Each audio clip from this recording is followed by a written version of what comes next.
SV భక్తి ఛానల్లో గరుడ పురాణం చదివించారు అంటే ఇంతకంటే దుర్మార్గం ఏమన్నా ఉంటుందండి?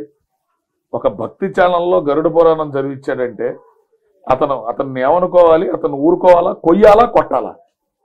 కోసి కారం పెట్టినా కూడా వాడి పాప పరిహారం అవదు.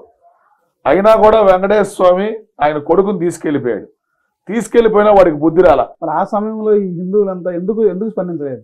స్పందించే వాళ్ళు స్పందిస్తూనే ఉన్నారండి. స్పందించిన ప్రతి చోట కేసు పెట్టడం, పోలీసుల చేత కొట్టించడం, ఎక్కడికక్కడ వైసీపీ నాయకులు నోరు నొక్కేయటం, ఈ రకంగా వాళ్ళ ఇళ్ల మీద పెట్టి దౌర్జన్యం చేయటం.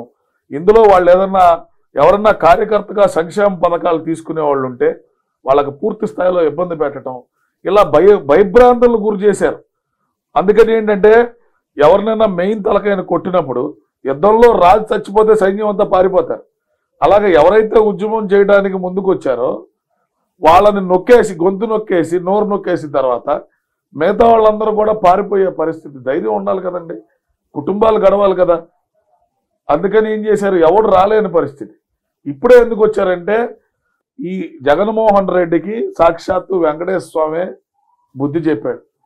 11 సీట్లు ఇచ్చారు. నేను అనుకోవటం ఏంటంటే ఆ 11 సీట్లు కూడా వచ్చుండేవి కాదు.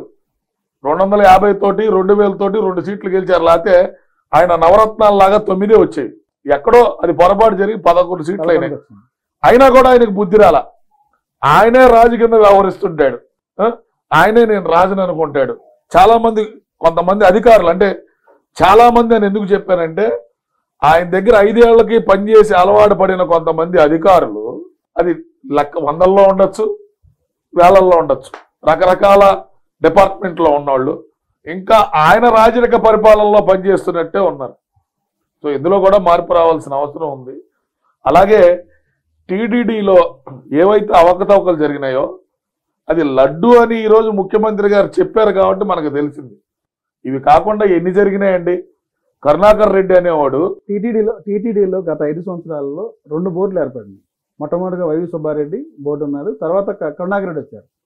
ఆ 2 బోర్డులు మీ యొక్క అభిప్రాయం ఏం చెప్తారు? అసలు ఆ 2 బోర్డులు అవి రాజకీయ బోర్డులు అండి.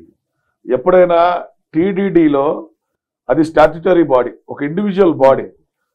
దాని మీద అజమాయిషి ముఖ్యమంత్రి బోర్డు వేయటం వరకే, మిగతాదంతా ఆ బోర్డు చూసుకుంటుంది. దేవాదాయ శాఖ మంత్రి కూడా అక్కడికి వెళ్ళి శాసవస్త్రాలు ప్రభుత్వం తప్పున ఇచ్చే అవకాశమే తప్పితే వీళ్ళని వేయి వీళ్ళని తీసే అనే అధికారాలు ఉండవు. అది ఇప్పుడుది కాదు, సిన్స్ ఫ్రమ్ బిగినింగ్ 1930 కంటే ముందు నుంచి వచ్చింది. అది బ్రిటిష్ వాళ్ళు 1932, 1933 ఆ టైంలో వేసిన ఆ విధి విధానాలే ఇప్పటికీ నడుస్తున్నాయి. అయితే గడిచిన ఎంతో మంది టీడీడీ చైర్మన్లు చేశారు. ఈ 5 ఏళ్ళు ఉన్న పరిపాలన ఇంతకుముందు మనం ఎప్పుడు చూడలే.